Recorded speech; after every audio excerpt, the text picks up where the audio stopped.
Jedala na Vaxon wanakuja kuwashusha nyinyi, like hamtasikilika kisipa safi.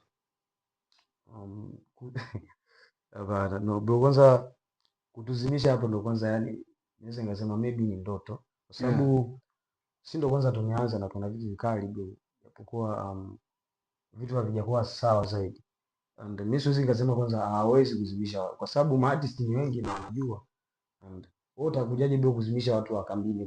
Ni watu wawili, mtakujaje kuzimisha watu wa kambini kama watu 50? Utakujaje kutumisha? And vitu ni vikabu, kwa sababu mimi ukiangalia bro, very soon hapa kuna ngoma fulani hivi nataka niachie.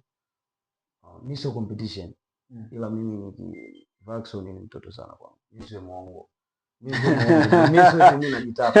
Mimi sio eti mimi najitapa bro. Kazi ndo zinajieleza. Okay. So sasa wewe utakujaje kunizimisha mimi? Mimi ndio wakuja nikuzimishe wewe. No, wanasema kwamba Ndio hao ndio wajipange, kwa sababu kazi bado zinakuja ni nyingi sana hizo. Yeah. And wanasema mimi kwamba sio kwamba naingia kwenye ligi kwanza tunafanya like tuseme hatufanyi competition, ila tunafanya ndo kazi, kila mtu asuluhishe kazi mbele. okay. Ila mimi Vaxon hawezi akanizima. Okay. Kidogo ungegusia Jedala. Wanasema kwamba unajua muziki wa sasa hivi hapa kambini watu wako naimba sana, sio tu kambini, hata tukiangalia hata Nyarugusu pia, kambini Nyarugusu ni muziki za asili ndio zilikuwa sikilika sana. Yaani ni unaimba asili yenu but melody ni ile ile. But nini tunaona mngaliki kule kule ambako yana mwende na generation. Tunaona wanasema kwamba mtazimika hiyo kitu.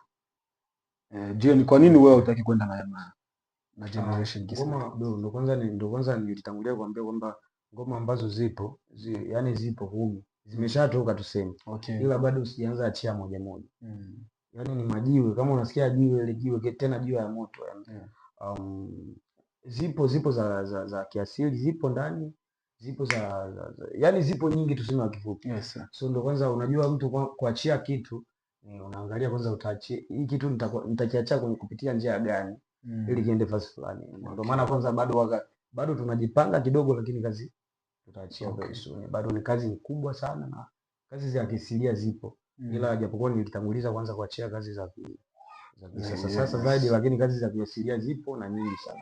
Okay. Unafuatiliaga hip hop? Hip hop mimi nishaga wapi. Zamani ndio nilikuwa naimbaga hip hop, ila niliona hip hop. Wasanii wa hip hop unawafuatiliaga hapa kambini? Wapo wengi nawafuatilia. Unaweza nipa tu top 2 ya wasanii wako wa hip hop hapa kambini?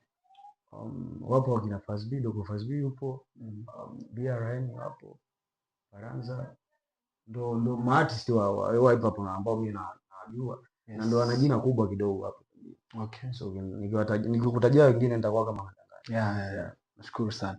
Sure. Yo, what's good my people, ilikuwa ni time nzuri sana na bro hapa hivi Randy kwenye hiki kipindi kia Stano Star wake. Tukutane tena next time, tutakuwa na mtu mkali hapa mnono. It's your boy Pipach Kebo from Kawale. Behind the camera niko na my brother hapo Jospado Jospido. Hala.